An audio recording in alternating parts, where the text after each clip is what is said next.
धन्यवाद, धन्यवाद, धन्यवाद, धन्यवाद। परमपिता परमेश्वर, हम आपका हृदय से धन्यवाद करते हैं क्योंकि आप धन्यवाद के योग्य हैं और हम आपके वचन के लिए, पवित्र आत्मा के लिए, कलीसिया के लिए और आपके महान प्रेम और उस अनुग्रह के लिए, सब बातों के लिए धन्यवाद करते हैं क्योंकि प्रभु आपने अनुग्रह बना के रखा है और आज भी आपका अनुग्रह हम सब के लिए ठहरा हुआ है ताकि लोग आपके राज्य में प्रवेश करें और पूर्ण मन से मन फिराकर संपूर्ण हृदय से अपने परमेश्वर यहोवा की ओर फिरें ताकि वो हमारे जीवन को नए सिरे से बनाए और हमारा जीवन उसकी महिमा का कारण बने।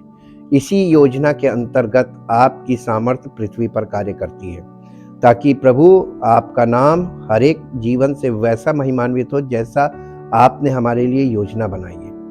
सारी महिमा आपको मिले। इस प्रार्थना को आपके इकलौते पुत्र प्रभु यीशु मसीह के नाम से मांगते हैं, आमीन।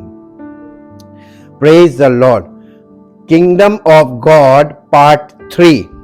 Foundation of the kingdom of God is the word of God.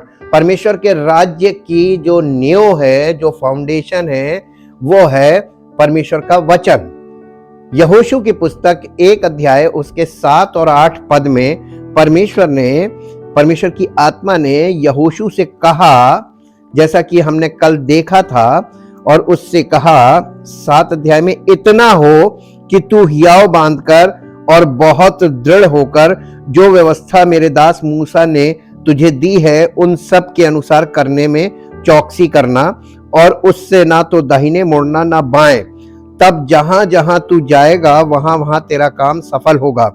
व्यवस्था की ये पुस्तक, अब यहाँ पे पुस्तक आ गई है और व्यवस्था की पुस्तक का मतलब है व्यवस्था की 5 किताबें, जो बाइबल की शुरू की 5 किताबें हैं, उत्पत्ति से लेके और यहोशू तक, ये 5 किताबें व्यवस्था की पुस्तक कहलाती है। और इसी प्रकार से बाइबल जो है वो पूरी पुस्तकों में बनती चली गई और जुड़ती चली गई। और जैसा लॉ बुक्स 5 किताबें शुरू की लॉ बुक्स हैं, फिर उसके बाद हिस्ट्री बुक्स हैं, परमेश्वर की ने जो काम किए, कैसे किए, किस तरीके से परमेश्वर उन्हें लेके चला, इतिहास की पुस्तकें, फिर है पोइट्री बुक्स, और उसके बाद है बुक्स ऑफ प्रोफेसीज यानी भविष्यवक्ताओं की पुस्तकें, उसके बाद है गॉस्पल की किताबें। नया नियम पूरा गॉस्पल कहलाता है और उसमें जितनी किताबें आती हैं the books of the gospel होती है। और इस प्रकार से 66 किताबों में किताबें जो है वो एक बुक में बनी और ये कैनोनाइज्ड हो गई, और कैनोनाइज्ड होकर ये एक पुस्तक बन गई जो पूरी की पूरी व्यवस्था की पुस्तक अब कहलाती है। उस समय में व्यवस्था की पुस्तक 5 किताबों के लिए बोला गया था और वो 5 किताबें ही व्यवस्था की पुस्तक थी। और यहां पर कह रहा है व्यवस्था की ये पुस्तक, उन 5 किताबों को एक बुक माना गया था। व्यवस्था की ये पुस्तक तेरे चित्त से कभी ना उतरने पाए, यानी तेरे मन से कभी ना उतरने पाए।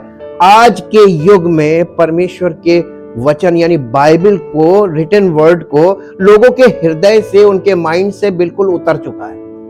आज लोग केवल कुछ देखना पसंद करते हैं, कुछ और चीजें सुनना पसंद करते हैं, अपनी इच्छा और अभिलाषा के द्वारा वो बातें सुनना पसंद करते जो वो सुनना चाहते हैं। लेकिन परमेश्वर का वचन परमेश्वर की इच्छा को प्रकट करता है मनुष्य के जीवन में, न कि मनुष्य की इच्छा के अनुसार बात करता है। और ये व्यवस्था की ये पुस्तक तेरे चित्त से कभी ना उतरने पाए, इसी में दिन रात ध्यान दिए रहना, इसलिए कि जो कुछ उसमें लिखा है उसके अनुसार करने की तू चौकसी करे, क्योंकि ऐसा ही करने से तेरे सब काम सफल होंगे और तू प्रभावशाली होगा। प्रभावशाली होने के लिए, और अब आप चाहते कि आपके सारे काम परमेश्वर की ओर से सफल हों, उसके लिए हमें और आपको एक ही तरीका मिलता है कि परमेश्वर के वचन में हमें पूरे समय लगे रहना चाहिए। हर बात का, हर सवाल का जवाब, जिंदगी के हर सवाल का जवाब, जिंदगी की हर समस्या का समाधान और जटिल से जटिल समस्याओं में से निकलने का मार्ग, सब कुछ परमेश्वर के वचन से ही हमें मिलेगा। और ये बहुत हमारे लिए फायदेमंद चीज है। जब तक कि आपका मन परमेश्वर के वचन में नहीं लगेगा, परमेश्वर आपके जीवन में इंटरेस्ट कभी नहीं रखेगा। हमेशा याद रखिए, आप कुछ भी प्रैक्टिकली शरीर से आप कुछ भी करते हैं, उसकी कोई वैल्यू नहीं है अगर आपके दिल में परमेश्वर का वचन और आपके मन में परमेश्वर का वचन भर नहीं जाता है। परमेश्वर के वचन को बहुत कीमती चीज समझकर इसमें मन लगाइए, क्योंकि यही हमारा जीवन है, यही हमारी सामर्थ्य है। और परमेश्वर का वचन परमेश्वर के राज्य की जड़ है, उसका फाउंडेशन है, उसकी नींव है। Purpose of the written word of God, परमेश्वर ने लिखित वचन दिया क्यों है? लिखित वचन इसलिए नहीं दिया कि हम लोगों को पढ़ पढ़ के सुनाएं या लोगों को रोज परमेश्वर के वचन का पद लोगों को सुनाएं। ये सुनाने के लिए नहीं है, ये बीज है, ये हमारे हृदय में हमको बोना है और इसकी फसल हमारे जीवन से प्रकट होनी है। ये बहुत कीमती चीज है। भजन संहिता 119 अध्याय उसके 4 से 6 पद को हम देखेंगे। भजन संहिता 119 अध्याय का 4 से 6 पद। तूने अपने उपदेश इसलिए दिए हैं कि वे यत्न से माने जाएं। परमेश्वर ने हमको ये जो उपदेश दिए हैं, अपना वचन दिया है, ये इसलिए दिया है ताकि हम इसे मानने में प्रयास करें, यत्न से माने जाएं। परमेश्वर का वचन इतना आसान नहीं है उसको आप फॉलो कर ले जाएंगे कि आपने सुना और मान लिया, ऐसा नहीं है। तूने अपने उपदेश इसलिए दिए हैं कि वे यत्न से माने जाएं। भला होता कि तेरी विधियों को मानने के लिए मेरी चाल चलन दृढ़ हो जाए। यानी परमेश्वर की विधियों को मानने के लिए हमें बिहेवियर हमारा चेंज होगा, तभी हम उसमें दृढ़ हो पाएंगे वचन को मानने में। तब मैं तेरी सब आज्ञाओं की ओर चित्त लगाए रहूंगा और मेरी आशा ना टूटेगी। ये परमेश्वर के वचन से बात बताई जा रही है, importance of the written word, और ये बहुत इंपॉर्टेंट है। इसका एक पॉइंट देखेंगे, when we abide we bear the fruit. Yeshu Masih ने कहा था वचन तुम में बना रहेगा और तुम कलीसिया में बने रहोगे तो फलवंत होगे। यीशु मसीह ने फलवंत होने का, आत्मिक तौर पे फलवंत होने का तरीका बताया है। वचन बीज है और कलीसिया वो जगह जहां पर परमेश्वर हमें रोकता है, और हमारा हृदय वो भूमि है जिसमें ये बीज बोया जाता है और तब ये फलवंत होता है। पेड़ फल पैदा कर सकता है, पेड़ में फल पैदा नहीं होता, पेड़ में फल आता है, और फल आता है उसके लिए कई फैक्टर्स होते हैं। जमीन भी होती है, पेड़ के बीज की क्वालिटी भी होती है, और वातावरण भी होता है। ये सब चीजें मिलती हैं तब फलवंत होता है। और इन्हीं सब चीजों को आत्मिक तौर पर परमेश्वर ने हमारे लिए प्रिपेयर किया है अपने पुत्र प्रभु यीशु मसीह के द्वारा। यूहन्ना रचित सुसमाचार उसका 15 अध्याय और उसके 7 और 8 पद में लिखा है, यदि तुम मुझ में बने रहो। यीशु मसीह ने यहाँ पर तरीका बताया है फलवंत होने का, आत्मिक तौर पर फलवंत होने का, और उसने ऐसा कोई काम नहीं बताया जो हमें शारीरिक तौर पर अपने व्यक्तिगत तौर पे शरीर से करना हो। उसने जो हमें बताया है उसमें देह और प्राण दोनों का काम है, देह प्राण आत्मा तीनों का काम है। लेकिन इसमें हमको करना क्या है? यीशु मसीह कह रहे हैं कि यदि तुम मुझ में बने रहो, यानी मसीह की देह कलीसिया में बने रहो। पहली बात तो आपको बहुत जबरदस्त कोशिश करनी पड़ेगी कलीसिया में रेगुलर रहने के लिए। यह आपका बिहेवियर चेंज करेगी, यहीं से आपके अंदर चेंजेस शुरू होते हैं। पहली बात, जब आप परमेश्वर से प्रेम करेंगे तभी आप इस काम को करने में सक्षम होंगे।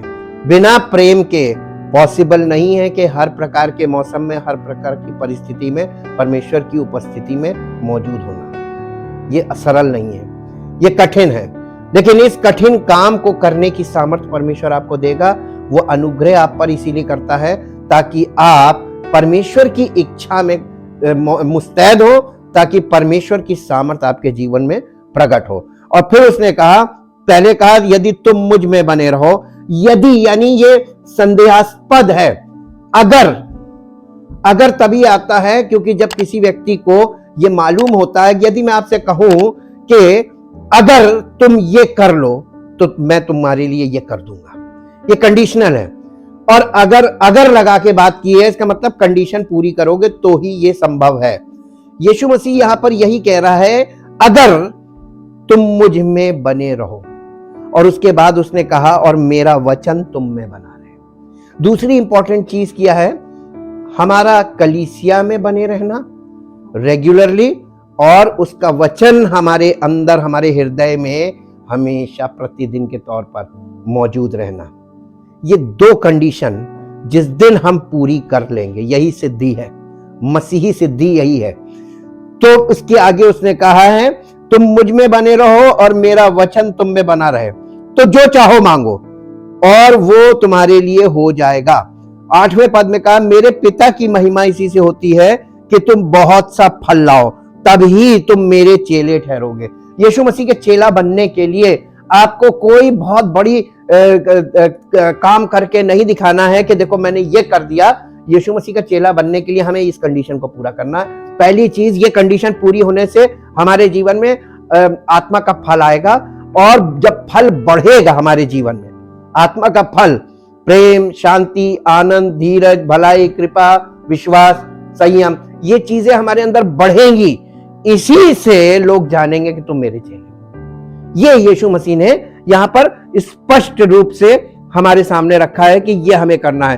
पहला कुरिन्थियों 4 अध्याय और उसका 1 से 6 पद तक यहां पौलुस कलीसिया को कुछ बता रहा है, चिट्ठी लिख रहा है। पहला कुरिन्थियों और उसका 4 अध्याय उसके पहले पद से 6 पद तक पढ़ेंगे। मनुष्य हमें मसीह के सेवक और परमेश्वर के भेदों के भंडारी समझे। फिर यहां भंडारी में यह बात देखी जाती है कि वो विश्वास योग्य हो, परंतु मेरी दृष्टि में यह बहुत छोटी बात है कि तुम या मनुष्यों का कोई न्यायी मुझे परखे, वरन मैं स्वयं अपने आप को नहीं परखता, क्योंकि मेरा मन मुझे किसी बात में दोषी नहीं ठहराता, परंतु इससे मैं निर्दोष नहीं ठहरता, क्योंकि मेरा परखने वाला प्रभु है। यह पौलुस अपने आप को सामने रख के दृष्टांत के रूप में बता रहा है कि अगर मेरा मन मुझे दोषी नहीं ठहरा रहा, इसका मतलब नहीं कि मैं निर्दोष हूं। परमेश्वर की दृष्टि में परमेश्वर मुझे परखता है, और जिस बात में परमेश्वर मुझे दोषी ठहराएगा अपने वचन के अनुसार, मैं उस चीज को एडमिट करूंगा, विरोध नहीं करूंगा। परमेश्वर को सबसे आगे रखने का सबसे बढ़िया तरीका है कि अपने आप को कभी क्लीन चिट ना दें। और ये इतना बड़ा सेवक होके ये बात कह रहा, मेरा परखने वाला प्रभु है। इसलिए जब तक प्रभु ना आए, समय से पहले किसी बात का न्याय ना करो। वही अंधकार की छिपी बातें ज्योति में दिखाएगा और मनों के अभिप्रायों को प्रकट करेगा। तब परमेश्वर की ओर से हर एक की प्रशंसा होगी। हे भाइयों, मैंने इन बातों में तुम्हारे लिए अपनी और अपोलोस की चर्चा दृष्टांत की रीति पर की है, इसलिए कि तुम हमारे द्वारा ये सीखो कि लिखे हुए से आगे ना बढ़ना और एक के पक्ष में और दूसरे के विरोध में गर्व ना करना। यानी हमें लिखे हुए से, जो परमेश्वर का वचन, हमें लिखित वचन मिला, इससे आगे नहीं बढ़ना। ये पौलुस बता रहा है। कई बार लोग एक दूसरे को, सेवकों को कंपेयर करने लगते हैं, फलाना सेवक और ये। आप कौन होते हैं सेवकों को कंपेयर करने वाले?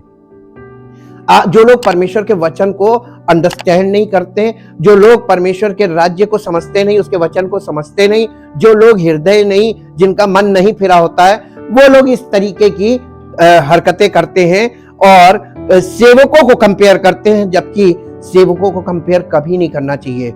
परमेश्वर ने सब लोगों को अलग अलग तरीके से, अलग अलग लोगों के लिए चुना है और सबको ठहराया है, और परमेश्वर अपना काम खुद करता है। मेन चीज है परमेश्वर का वचन। अगर आप वचन को अंडरस्टैंड करेंगे तो आपको खुद पता चल जाएगा कि हमको किसके द्वारा कहां पर जोड़ना चाहिए, और इसीलिए परमेश्वर का वचन हमें सब चीजों की समझ देता है। Law of God, law of God का मतलब है, ये पूरी बाइबल लॉ ऑफ गॉड है, पूरी बाइबल प्लान ऑफ गॉड है, पूरी बाइबल विल ऑफ गॉड है। और इसीलिए पूरी बाइबल के हिसाब से जब हम पुराने नियम को शुरू करते देखते हैं, शुरुआत परमेश्वर ने जब अपने राज्य के लिए काम करना शुरू किया इन द ओल्ड टेस्टामेंट, तो सबसे पहली चीज परमेश्वर ने लोगों को मिस्र से छुड़ाया। ये फिजिकल जनरेशन थी और फिजिकल लोग थे। फिजिकल ब्लेसिंग्स के द्वारा परमेश्वर ने ये दिखाया कि अगर ये फिजिकल ब्लेसिंग्स तुम्हारे पास तभी तक रहेंगी अगर तुम आत्मिक रीति से मजबूत होगे। और उन लोगों ने उन फिजिकल ब्लेसिंग्स को पाया तो, लेकिन रुकी किसी के पास नहीं, ये आई और वो गई। और इसीलिए परमेश्वर अपने राज्य में को प्रोग्रेसिव तौर पे बढ़ाता चला गया, क्योंकि परमेश्वर का राज्य उसके पुत्र के द्वारा इस पृथ्वी पर स्थापित होना था। लेकिन राज्य के लिए सबसे पहली चीज थी लॉ। तो लॉ ऑफ गॉड, लेव्य व्यवस्था 26 अध्याय, लॉ ऑफ गॉड का बहुत इंपॉर्टेंट रोल है for in the kingdom of God. परमेश्वर के राज्य के लिए बहुत इंपॉर्टेंट चीज है। 26 अध्याय और उसके 1 से 12 पद तक देखेंगे, आज्ञा पालन की आशीष। परमेश्वर ने आज्ञाएं क्यों दी थी? 10 आज्ञाएं मानने के लिए दी थी ना कि दूसरों से मनवाना था, खुद माननी थी। और इसीलिए तुम अपने लिए मूर्तें ना बनाना और ना कोई खुदी हुई मूर्ति या लाठ अपने लिए खड़ी करना, और ना अपने देश में दंडवत करने के लिए नक्काशीदार पत्थर स्थापित करना, क्योंकि मैं तुम्हारा परमेश्वर यहोवा हूं। तुम मेरे विश्राम दिनों का पालन करना और मेरे पवित्र स्थान का भय मानना, मैं यहोवा हूं। उसके बाद, यदि तुम मेरी विधियों पर चलो और मेरी आज्ञाओं को मानकर उनका पालन करो, तो मैं तुम्हारे लिए समय समय पर मेह बरसाऊंगा तथा भूमि अपनी उपज उपजाएगी और मैदान के वृक्ष अपने अपने फल दिया करेंगे, यहां तक कि तुम दाख तोड़ने के समय भी दावनी करते रहोगे और बोने के समय भी भरपेट दाख तोड़ते रहोगे, और तुम मनमानी रोटी खाया करोगे और अपने देश में निश्चिंत बसे रहोगे। और मैं तुम्हारे देश में सुख चैन दूंगा और तुम सोओगे और तुम्हारा कोई डराने वाला ना होगा। और मैं उस देश में दुष्ट जंतुओं को ना रहने दूंगा और तलवार तुम्हारे देश में ना चलेगी, और तुम अपने शत्रुओं को मार भगाओगे और वे तुम्हारी तलवार से मारे जाएंगे। तुम में से 5 मनुष्य 100 को और 100 मनुष्य 10,000 को खदेड़ेंगे, और तुम्हारे शत्रु तलवार से तुम्हारे आगे आगे मारे जाएंगे। मैं तुम्हारी ओर कृपा दृष्टि रखूंगा और तुमको फलवंत करूंगा और बढ़ाऊंगा, और तुम्हारे संग अपनी वाचा को पूर्ण करूंगा, और तुम रखे हुए पुराने अनाज को खाओगे और नए के रहते भी पुराने को निकालोगे। और मैं तुम्हारे बीच अपना निवास स्थान बनाए रखूंगा और मेरा जी तुमसे घृणा नहीं करेगा, और मैं तुम्हारे मध्य चला फिरा करूंगा और तुम्हारा परमेश्वर बना रहूंगा और तुम मेरी प्रजा बने रहोगे। मैं तो तुम्हारा वो परमेश्वर हूं। यानी परमेश्वर इन लोगों से कितनी बड़ी, लेकिन इसके बीच आप देखिए परमेश्वर कह रहा तुम मेरी आज्ञा मानोगे तो, कंडीशन है। परमेश्वर ने व्यवस्था कंडीशन तय करने के लिए दी थी, ये तुम करोगे तो मैं तुम्हारे लिए करूंगा। अब अगर कोई व्यक्ति कंडीशन हटाकर किसी को कहता है कि परमेश्वर तुम्हें आशीष देगा, तो बिना कंडीशन पूरी किए व्यक्ति को आशीष नहीं मिलेगी। ये झूठी शिक्षा में लोग करते हैं। दूसरी बात, किसी को सपने दिखा देना, किसी को सुनहरे सपने दिखाना। व्यवस्था विवरण की पुस्तक 28 अध्याय में चलेंगे, इसी के साथ साथ व्यवस्था विवरण 28 अध्याय में यहां पर लिखा है, यदि तू अपने परमेश्वर यहोवा की सब आज्ञाएं जो मैं आज तुझे सुनाता हूं चौकसी से पूरी करने को चित्त लगाकर उसकी सुने।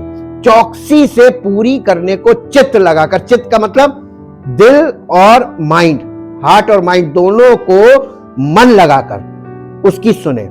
परमेश्वर की आज्ञा या परमेश्वर का वचन, इसको सुनना, पूरे मन से सुनना, ये अपने आप में सबसे बड़ी और गहरी बात है।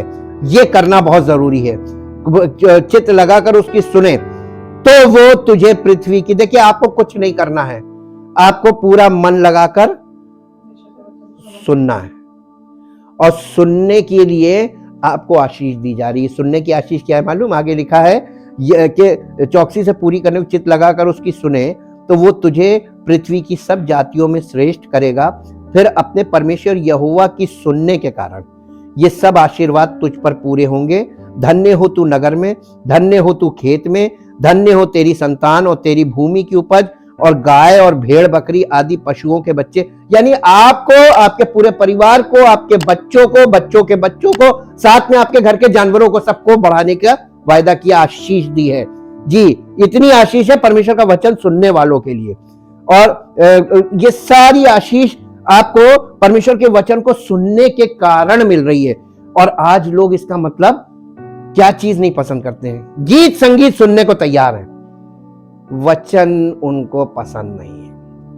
वचन नहीं सुनना है, गीत संगीत सुनाओ, गीत संगीत सुनेंगे वचन। और परमेश्वर ने गीत संगीत का तो नाम ही नहीं लिया पूरी बाइबल में, उसने कहा है वचन। जो परमेश्वर ने हमें दिया है वो परमेश्वर हमसे मांग रहा है कि तुम इस पे कितना ध्यान लगा रहे हो। 24 घंटे आप गीत सुन जाएंगे, लेकिन आप परमेश्वर के वचन में 1 घंटा आपके लिए बहुत भारी हो जाएगा। और इसीलिए प्रकाशित वाक्य और उसके पहले पद में, पहले अध्याय में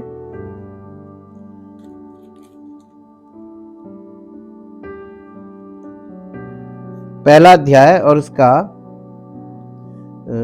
6वां पद कहां गया वो?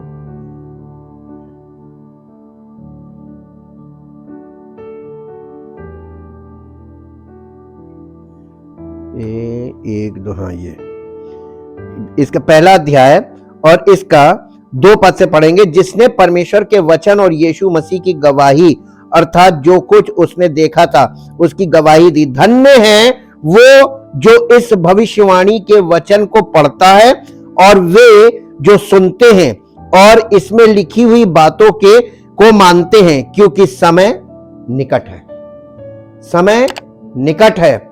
और धन्य हैं वे लोग, आशीषित है वो लोग जो परमेश्वर के वचन को सुनते, पढ़ते हैं, सुनते हैं और मानते हैं। केवल पढ़ना नहीं है, केवल सुनना नहीं है, मानना भी है। हम लोग पढ़ने और सुनने का समय ज्यादा निकल गया, अब हमको मानने का समय शुरू है, तो हमें मानने पे ज्यादा ध्यान देना चाहिए। ठीक, अब इसके साथ साथ हम देखेंगे भजन संहिता 119 अध्याय का 152, 119 अध्याय का 152 पद। ये पूरा 119 अध्याय जो है वो परमेश्वर के वचन पर आधारित है। Importance of the word of God and the power of the word of God, effect of the word of God. 152 152 152 यहां है। बहुत समय से मैं तेरी चेतावनियों को जानता हूं कि तूने उनकी नींव सदा के लिए डाली है। परमेश्वर ने जो हमें वार्निंग्स दी है अपने वचन में, इनको परमेश्वर ने परमानेंटली दिया है। ये नहीं कि उस जमाने के लोगों से कहा था हमसे इससे मतलब नहीं ना। व्यवस्था किसके लिए है? उनके लिए भी उतनी इंपॉर्टेंट थी जितनी उतनी हमारे लिए इंपॉर्टेंट है। लॉ बहुत इंपॉर्टेंट है। बिना लॉ के परमेश्वर आपको यही जांच रहा है, और ये लॉ ही है जो परमेश्वर को, हमारे जीवन को साबित करेगा। इसका 9 पद पढ़ेंगे, 119 का 9 पद। और यहां पर इस प्रकार से लिखा है, जवान अपनी चाल को किस उपाय से शुद्ध रखे। ये बहुत बड़ा प्रश्न है। जवान लोग अपने चाल चलन को कैसे सही रख सकते हैं? लिखा है, तेरे वचन के अनुसार सावधान रहने से। वचन हमको क्या करता है? हमें सावधान रहना सिखाता है। इसमें लिखी हुई बातें हमको बताती है ये परमेश्वर को नहीं पसंद है, तो कम से कम हम नहीं करेंगे, दुनिया कर रही, करने दो। सबको अपना अपना हिसाब देना है, हमें अपने आप को सुरक्षित करना है ना। तो परमेश्वर के वचन से हमको जानकारी प्राप्त होती ताकि हम सावधान रहें। उसके बाद 133 पद, इसी का 133 पद, और यहां इस प्रकार से लिखा हुआ है 133 पद में,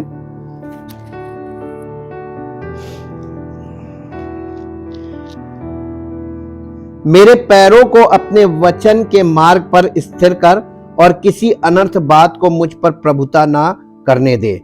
यह परमेश्वर से निवेदन कर रहा है दाऊद। उसके बाद 142 पद, 142 पद में दाऊद कह रहा है, तेरा धर्म सदा का धर्म है और तेरी व्यवस्था सत्य है। यह सत्य का मतलब क्या है? सत्य के द्वारा इन्हें पवित्र कर, यीशु मसीह ने कहा था। सत्य क्या है? परमेश्वर की व्यवस्था सत्य है। और सत्य यानी परमेश्वर की व्यवस्था ही हमको साबित करती है कि हम परमेश्वर की संतान बन सकते हैं। सत्य के द्वारा इन्हें पवित्र कर, परमेश्वर की व्यवस्था सत्य है। गलातियों की पत्री में, अब नए नियम में आ जाइए। गलातियों की पत्री 3 अध्याय, गलातियों की पत्री, ये कलीसिया को चिट्ठी लिखी गई है, पौलुस ने चिट्ठी लिखी है। गलातियों की पत्री 3 अध्याय और इसके 23 और 24 पद में दाऊद कह रहा है, पर विश्वास के आने से पहले, यानी यीशु मसीह के आने से पहले व्यवस्था की अधीनता में हमारी रखवाली होती थी। इसका मतलब परमेश्वर के लोगों को यीशु मसीह के आने से पहले कौन रखवाली करता था? उनकी देखभाल कौन करता था कि उनको वो गलत ना हो जाए और वो गलत सांसारिक तौर पे? व्यवस्था, परमेश्वर की व्यवस्था हमारी रखवाली, ये बाउंड्री है। तो व्यवस्था, हम अगर व्यवस्था में जाते हैं और स्टडी करते हैं, वो व्यवस्था हमारे जीवन में बाउंड्री बनती है, स्पिरिचुअल बाउंड्री। और यीशु मसीह उस बाउंड्री में जो लोग हैं उनके के लिए वो विश्वास बन के आता है। विश्वास के आने से पहले व्यवस्था की अधीनता में हमारी रखवाली होती थी, और उस विश्वास के आने तक जो प्रकट होने वाला था, हम उसी के बंधन में रहे, उसी की बाउंड्री में हम उसमें सुरक्षित रहे। व्यवस्था हमको सुरक्षित रखती है जब तक मसीह का अनुग्रह हमारे जीवन में प्रकट ना हो, जब तक हमारा जीवन परमेश्वर की आत्मा के फलों से फलवंत ना हो जाए, हमारी रखवाली करती है। इसलिए 24 पद कह रहा है, इसलिए व्यवस्था मसीह तक पहुंचाने के लिए हमारी शिक्षक हुई है। बिना व्यवस्था के कोई मसीह तक नहीं पहुंच सकता। तो परमेश्वर की व्यवस्था, ओल्ड टेस्टामेंट, हमें मसीह तक पहुंचने में हमारी मदद करता है ना। अभी आपको ये नहीं मालूम कैसे, आगे हम बताएंगे कैसे। हाँ, शिक्षक हुई है कि हम विश्वास से धर्मी ठहरे। अब ये यीशु मसीह हम आज लोग यीशु मसीह को बहुत हल्के में ले रहे हैं। उसका कारण है क्योंकि वो व्यवस्था को नहीं जानते, उन्होंने स्टडी नहीं की है। और आज किसी कलीसिया में स्टडी नाम की चीज नहीं है। थैंक यू जीसस, इसके लिए भी हम धन्यवाद करते हैं, क्योंकि जहां पर होगी वहीं के लोग फलवंत होंगे, जहां सही होगा वहीं पे सब काम होगा। Jesus Christ fulfilled the law for us. Yeshu Masih ने, देखिए व्यवस्था क्या है? परमेश्वर का वचन, यानी परमेश्वर के राज्य की फाउंडेशन है। अब आप कह सकते हैं कि मसीह जो है वो परमेश्वर के राज्य की नींव है ना, फाउंडेशन? नहीं। Word became flash, his name is Jesus Christ. वचन देहधारी हुआ। यीशु था कौन? वचन था ना। वचन देहधारी हुआ और वो देहधारी होकर उद्धार का काम करके और जयवंत हुआ, मृत्यु पर, पाप पर जयवंत हुआ। इसलिए यीशु मसीह ने हमारे लिए व्यवस्था को पूरा किया। अब यीशु मसीह ने कौन सी व्यवस्था पूरी की? यीशु मसीह ने, देखिए व्यवस्था दो प्रकार से थी, एक परमेश्वर की आज्ञाएं और दूसरी मंदिर व्यवस्था, प्रैक्टिकल। मंदिर में लोगों को यह था कि जब वो जाते थे तो अंदर नहीं जा सकते थे, उनके लिए पुरोहित बलिदान करता था और वो उनके बिहाफ वो अंदर लेकर जाता था बलिदान। ठीक, तो बलिदान की विधि थी। लोगों को यह सिखाया जा रहा था बिना बलिदान के पापों की क्षमा नहीं होगी और कोई व्यक्ति अंदर नहीं जा सकता था। यीशु मसीह ने इस बलिदान विधि को पूरा कर दिया। हालेलुया। नहीं समझ में आया? यीशु मसीह ने एक बलिदान दिया सबके लिए, सर्वदा के लिए, और इस बलिदान विधि को खत्म कर दिया, लेकिन आज्ञाएं भी वैसे। अब तुम परमेश्वर की आज्ञा मानो, अब तुम परमेश्वर की उपस्थिति में जा सकते हो। उसने लिए उस यीशु मसीह के इस बलिदान के द्वारा सब जाति के लोग कलीसिया में आ सकते हैं, परमेश्वर का वचन सुनने के लिए, मानने के लिए और परमेश्वर के राज्य के वारिस बनने के लिए। द्वार खोला ना।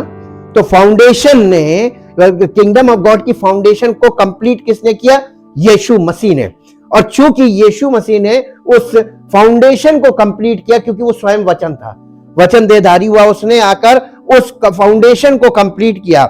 Jesus Christ is the cornerstone of the foundation of the kingdom of God and then the apostles of Jesus Christ. Yeshu Masih उस फाउंडेशन का कोने के सिरे का पत्थर बना, पहला पत्थर। उसके बाद उसके चेले, है ना।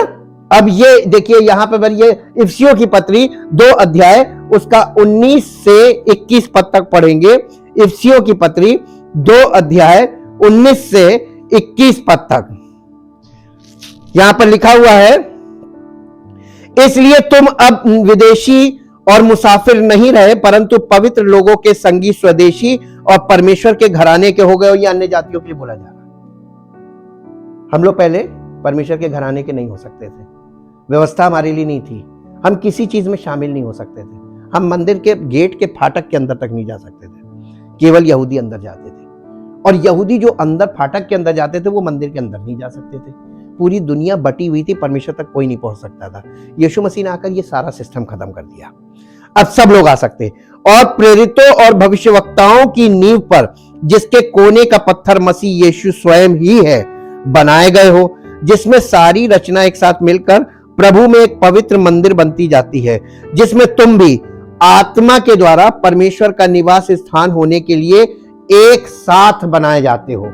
इसका मतलब ये कलीसिया में काम होगा, ये काम एक साथ बनाने वाला काम परमेश्वर करेगा, परमेश्वर की आत्मा करेगी। तो ये काम कहां होगा?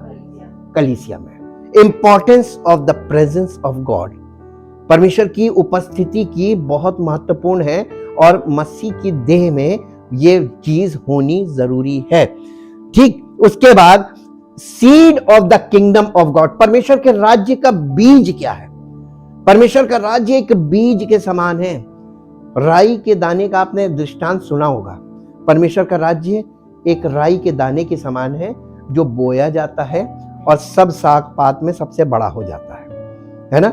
राई का दाना, देखिए सारे साग पात इतने इतने होते हैं, लेकिन राई के दाने से जो पेड़ निकलता है वो इतना बड़ा तक हो जाता है। राई देखिए ना, खेतों में सरसों देखिए कितना बड़ा होता है, सारे साग पात में सबसे बड़ा पेड़ होता है। परमेश्वर का वचन जो बात बोलता है ना, वो परफेक्ट है, उसे कोई फेल नहीं कर सकता। परमेश्वर के वचन में चल के फिर देखेंगे कि ये बीज है क्या।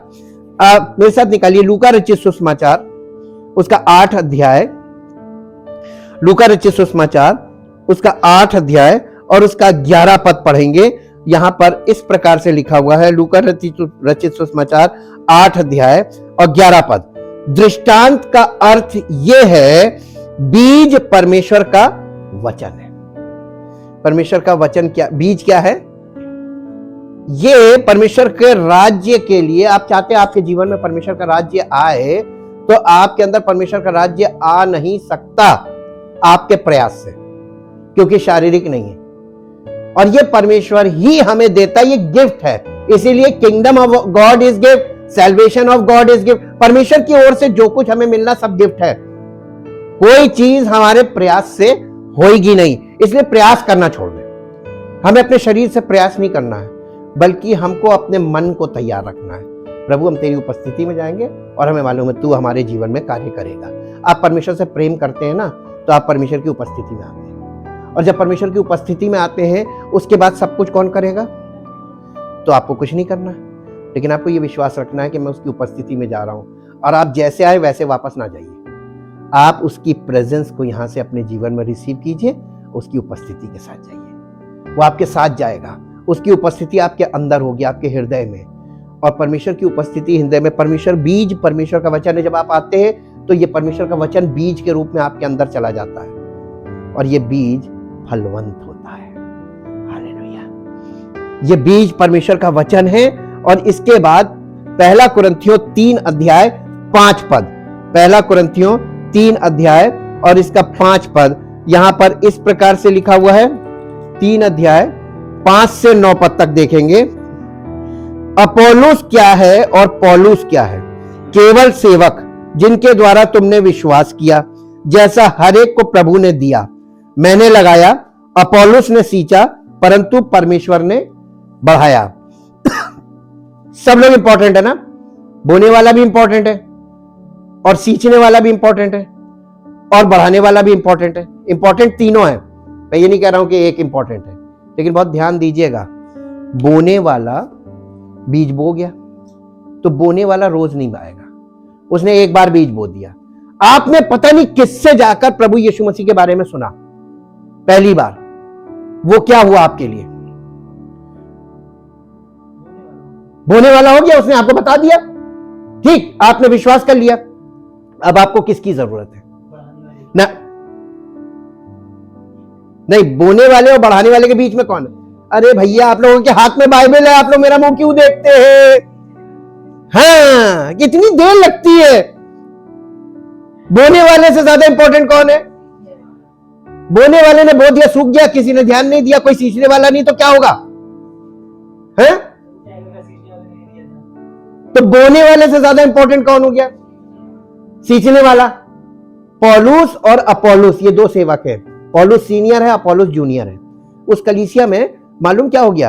एक कहने लगा मैं तो पौलुस को मानता हूं, दूसरा कहने लगा मैं अपोलोस को मानता हूं। इन दोनों ने अपने आप को सामने रखा दृष्टांत की रीति पे और कहने लगा कि पौलुस ने बोया, अपोलोस ने सींचा। ये कोलैबोरेशन में काम कर रहे हैं ना। और हम लोग क्या कर रहे हैं? हम लोग सेवकों में ये बड़े हैं, ये छोटे हैं, ये सीनियर है, ये जूनियर है। हमें तुम जिंदगी में कभी वहां तक नहीं पहुंच पाओगे जिसके लिए परमेश्वर ने अपने पुत्र को भेजा, उसने बलिदान दिया। जिंदगी में कभी नहीं पहुंच पाओगे। तुम फिजिकल चीजों में फंस गए, सीनियर जूनियर में फंस गए। हालेलुया। बोना का काम एक बार का है और सींचने का काम रेगुलर। कलीसिया की स्थापना क्यों गई? हो सकता है कि कोई जाके आपको गवाही दे या आप किसी को जाके गवाही दे जो कलीसिया में नहीं आता है। आपकी गवाही बोने वाला काम करती है। आप बोने वाले बन सकते हैं। आप सुसमाचार लोगों को बो सकते हैं, जाके बता सकते हैं, गवाही दे सकते हैं। आपने उनके मन में बो दिया। अब एक बात बताइएगा थोड़ा सा ध्यान देकर कि आप जब खेत में बीज बोते हैं, सुबह जाके कहते हैं हाँ भाई पत्ता आ गया, हाँ है? नहीं, बो के चले आते हैं, लेकिन चले नहीं आते हैं, वहां पर ध्यान रखते हैं कि बोया है। हाँ, सिंचाई भी होती है, पानी लगाते हैं। और समय कितना लगता है पौधा बनने में? हाँ, और उसके बाद जब पौधा आता है, फिर उसके बाद बालें आती हैं, फिर बालों में दाने आते हैं, फिर वो दाने पकते हैं। कम से कम 4 महीने का प्रोसेस। आपने किसी को जाके वचन बताया और 1 हफ्ते बाद अरे भैया ये नहीं माना था। ऐसे थोड़ी ना होता है, ऐसे थोड़ी ना होता है। पता नहीं किस समय का बोया बीज, पता नहीं किस समय में फलवंत हो। सिंचाई तो हो नहीं रही है। वो रेगुलर आता हो कलीसिया में तो काम शुरू हो जाए। क्यों नहीं हो रही? सींचने वाला नहीं है। सींचने वाले की इंपॉर्टेंस देखिए। आप परमेश्वर का धन्यवाद कीजिए कि आपको बीज कहीं से भी बोया गया हो, लेकिन आप ऐसी जगह जहां सिंचाई हो रही है। आपको प्रतिदिन प्रभु का वचन सींचा जा रहा है। आपके अंदर प्रतिदिन ताजा वचन आ रहा है, आपको ताजा मिल रहा है, ताकि आपके अंदर जो वचन है वो फलवंत हो। आपके अंदर जो विश्वास है, आपका विश्वास फलवंत हो। आप प्रभु में फलवंत हो, आत्मिक फल लगे। बीज क्या है? परमेश्वर का वचन। वचन अंदर गया है। अब आपके जीवन में आत्मा के फल होने चाहिए कि नहीं होने चाहिए? तो आत्मा के फल आने में टाइम लगेगा। ठीक। अब बोने वाला और सींचने वाला, और फिर तीसरा है, तो प्रभु बढ़ाएगा किसको? जो उस स्थान में बना रहेगा कि जहां सिंचाई हो रही है। कलीसिया की स्थापना क्यों की गई? ताकि तुम रेगुलर आते रहो, सिंचाई होती रहेगी, तभी फलवंत होगे। हालेलुया। अब आप देखिए, परंतु बढ़ाने वाला, देखिए उसने कहा इसलिए ना तो लगाने वाला कुछ है ना सींचने वाला, परंतु परमेश्वर ही सब कुछ है जो बढ़ाने वाला है। लगाने वाला और सींचने वाला दोनों एक है, परंतु हर एक व्यक्ति अपने ही परिश्रम के अनुसार अपनी ही मजदूरी पाएगा। क्योंकि हम परमेश्वर के सहकर्मी हैं। सेवक लोग परमेश्वर के सहकर्मी हैं और तुम परमेश्वर की खेती हो और परमेश्वर की रचना हो। कलीसिया के बाकी लोग जो हैं वो परमेश्वर की खेती है और सेवक क्या है? परमेश्वर का सहकर्मी है।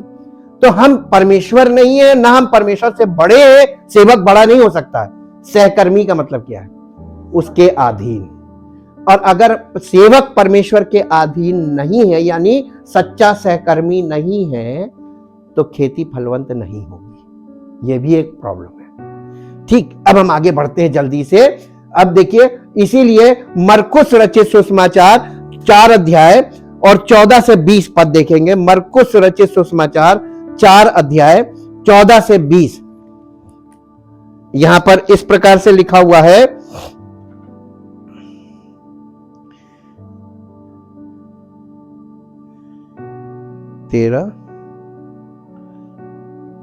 बोने वाला वचन बोता है। अब आपके जीवन में लोग क्या बो रहे हैं? सेवक क्या बो रहा है? क्रियाएं या वचन? यह भी ध्यान देने वाली बात है। सेवक तो कई प्रकार के, सेवाएं कई प्रकार की, सेवक भी कई प्रकार खड़े, लेकिन वो बो क्या रहे? जो बोएंगे उसी की फसल काटोगे। बोने वाला, लिखा है बोने वाला वचन बोता है, जो मार्ग के किनारे के हैं, जहां वचन बोया जाता है, ये वे हैं जब उन्होंने सुना तो शैतान तुरंत आकर वचन को जो उनमें बोया गया था उठा ले जाता है। वैसे ही जो पथरीली भूमि पर बोए जाते हैं, ये वे हैं जो वचन को सुनकर तुरंत आनंद से ग्रहण कर लेते हैं, परंतु अपने भीतर जड़ ना रखने के कारण वे थोड़े ही दिनों के लिए रहते हैं। इसके बाद जब वचन के कारण उन पर क्लेश या उपद्रव होता है तो वे तुरंत ठोकर खाते हैं। जो झाड़ियों में बोए गए, ये वे हैं जिन्होंने वचन सुना और संसार की चिंता और धन का धोखा और अन्य वस्तुओं का लोभ उनमें समाकर वचन को दबा देता है और वो निष्फल रह जाता है। और जो अच्छी भूमि में बोए गए, ये वे हैं जो वचन सुनकर ग्रहण करते और फल लाते हैं, कोई 30 गुना, कोई 60 गुना और कोई 100 गुना। अब ये सारी खेती आपको समझा दी गई है। परमेश्वर का राज्य खेती के सिद्धांत पे काम करता है। ये बीज की तरह बोया जाता है और बोने वाला आपके जीवन में क्या बो रहा है, या आप जहां जाते हैं आप अपने हृदय में क्या चीज लेकर आ रहे हैं, वचन या क्रियाएं। ये करो, ये मत करो, ये करो, ये मत करो, ये बोलो, ये मत बोलो, ये सब चीजें नहीं है। वचन को लेकर वचन बोया जाता है। अब हम आपको लास्ट में बहुत इंपॉर्टेंट पॉइंट बताते हैं। Here the word of God, परमेश्वर के वचन को सुने। पहला काम सुनने की आशीष है ना। जो सुनता है कैसे सुने? सारे दिल से और सारे मन से। जब आप सारा दिल और सारा मन लगाकर वचन सुनेंगे, इसका मतलब ये कि जिस समय वचन सुने उस समय आपकी आंखें बंद हो, केवल आप सुन रहे हो ध्यान से, फोकस, मेडिटेट। उसके बाद read and study the word of God. केवल सुनने वाले ना बने, अपने आप को धोखा देते हैं। लिखा हुआ ना वचन में, केवल सुनने वाले ना बने जो अपने आप को धोखा देते हैं। तो हम वचन सुनकर भी धोखा खाएंगे। कैसे बचें?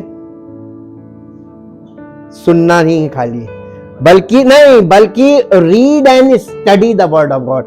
आप वचन को पढ़ें। जो पढ़ सकते हैं वो पढ़ें, जो नहीं पढ़ सकते हैं वो उसको समझने के लिए अध्ययन करें। अध्ययन कहने मतलब सुन के भी अध्ययन किया जाता है। हम आपको डेली भेज रहे हैं ताकि आप सुनकर अध्ययन करें। आपको पढ़ना नहीं आता है तो आप सुनकर अध्ययन करें। लेकिन जो पढ़ सकते हैं उनके लिए बहुत अच्छी बात है, क्योंकि पढ़ने से और स्टडी करने से वो चीज आपके माइंड में स्टेबल हो जाती, मन में भर जाती है। उसके बाद लिखा है heed the word of God, यानी वचन को ध्यान लगाएं। ये प्रभु ने ऐसा क्यों कहा? प्रभु का वचन ऐसा क्यों कह रहा है? इसके पीछे क्या भेद छिपा हुआ है? हे प्रभु हमको बता। और आपको स्टडी के लिए सहायता तो हम दे रहे हैं। ये बहुत बड़ी सहायता आप तक पहुंच रही है कि अगर आप डेली का डेली स्टडी करें, सुन कर, पढ़कर, और फिर उस पर ध्यान लगाएं। और फिर इसके बाद लिखा meditate on the word of God, और परमेश्वर के वचन को हर समय मन में सोचते रहें कि प्रभु हमने आज ये सुना है। ये बात बहुत, आपको मालूम है, परमेश्वर, हम बहुत बैठकर स्टडी नहीं कर पाते, लेकिन हम कुछ भी कर रहे होते हैं मेरे मन में, क्योंकि इतना भर गया है, इतना भर गया है, समय लगता भरने में। और वचन एकदम हमें स्मरण है, ढेर सारी वर्सेस याद है। और जब हम कोई चीज मनन करते हैं किसी टॉपिक पे, तो परमेश्वर का वचन खुलने लगता हमारे माइंड में। हमें खटाखट हमें पॉइंट्स मिलने लगते हैं। आप देखिए, एक के बाद एक पॉइंट, डेली का डेली। कहां से सोर्स है? अगर सोर्स नहीं होता तो डेली आपको मिल पाता, डेली हम दे पाते। अरे डेली आपको इतना ढेर दे रहे हैं कि हम आपको जो दे रहे हैं उसका चौथाई देते हैं। हमारे पास इतना है भरा हुआ, प्रतिदिन भरपूरी से उसने हमें दिया हुआ है। धोखा मत खाओ, कुछ करने से कुछ नहीं होगा, कुछ गलत सोचने से अच्छा है वचन को मनन करें, मेडिटेट करें। और जब आप मेडिटेट करने लगेंगे, परमेश्वर का वचन आपके मन में बना रहेगा, तो परमेश्वर के वचन की आशीषें आपको दिखने लगेंगी अपने जीवन में। वचन के अनुसार देखना शुरू कीजिए। परमेश्वर का वचन आपसे कह रहा है कि सुनने वालों को ये आशीष मिलेगी। अगर आप मन से, पूरे मन से सुनते हैं तो आपको वो वाली सुनने की आशीष तो मिलनी चाहिए ना, सुनने की आशीष मिलेगी। लेकिन अगर आप परमेश्वर के वचन में थोड़ा सा और आगे बढ़ेंगे, उसको समझने लगेंगे, तो समझने की आशीष क्या है मालूम है? जड़ पैदा हो जाएगी। और जब जड़ आ जाएगी तो आप कभी मुरझाएंगे नहीं आत्मिक जीवन में, कभी दुखित नहीं होंगे, शोकित नहीं होंगे, कभी भी डिप्रेशन कभी नहीं आएगा आपके जीवन में, हमेशा ताजा। और जब देखिए मेरे साथ एक पद निकाल लीजिए, लास्ट में मैं आपके लिए पढ़ दूं, यशायाह नबी की पुस्तक उसका 40 अध्याय और उसका 28 पद से, क्या तुम नहीं जानते, क्या तुमने नहीं सुना, यहोवा जो सनातन परमेश्वर है, सनातन परमेश्वर और पृथ्वी भर का सृजनहार है, वो न थकता है न श्रमित होता है, उसकी बुद्धि अगम है, वो थके हुए को बल देता है। आप जीवन में थक गए हैं, निराश हो गए हैं, थक जाने का मतलब निराश हो जाना, निराश हो गए हैं, आपको बल कहां से मिलेगा? परमेश्वर अपने वचन के द्वारा आपको बल देता है। लिखा है वो थके हुए को बल देता और शक्तिहीन को बहुत सामर्थ देता है। आप शक्तिहीन हो गए हैं, आपको सामर्थ्य इतनी देगा जो एक सामर्थ्य बात नहीं होगी। तरुण तो थकते और श्रमित हो जाते हैं और जवान ठोकर खाकर गिरते हैं, परंतु जो यहोवा की बाट जोते हैं, ये मेडिटेशन के ऊपर है, जो यहोवा की बाट जोते हैं वे नया बल प्राप्त करते जाएंगे। कैसे? केवल सुनना नहीं है, मेडिटेट। जब आप मेडिटेट करेंगे आपको नया बल प्राप्त करते जाएंगे। वे उकाबों के समान उड़ेंगे, वे दौड़ेंगे और श्रमित ना होंगे, चलेंगे और थकित ना होंगे। ये वायदा आपके जीवन में वो पूरा करेगा। Thank you, thank you, thank you Lord. परम पिता परमेश्वर, हम आपका दिल से धन्यवाद करते हैं। आप अद्भुत युक्ति करने वाले, अद्भुत सामर्थ के काम करने वाले, अद्भुत तरीके से काम करने वाले आप परमेश्वर हैं, और आपका वचन अद्भुत बातें हमसे करता है, ताकि हम वो सब कुछ छोड़कर जो हम कर रहे हैं, लोगों के बताने से कर रहे हैं या अपने मन से कर रहे हैं, उन बातों को सबको छोड़कर आपके वचन पर फोकस करना, आपके वचन पर मन लगाना, आपके वचन को स्टडी करना, आपके वचन को ध्यान देना और आपके वचन पर ध्यान लगाए रखना, ये शुरू करें, ताकि आपकी महिमा हमारे जीवन से प्रकट हो और हम सबका जीवन आपकी महिमा का कारण हो। और कलीसिया में रेगुलर रहकर हम आपके उस वचन रूपी बीज को अपने जीवन में फलवंत होता हुआ देखें। आपकी मर्जी पूरी हो और आपकी महिमा प्रकट हो। धन्यवाद के साथ इस प्रार्थना को आपके इकलौते पुत्र प्रभु यीशु मसीह के नाम से मांगते हैं, आमीन। Praise the Lord.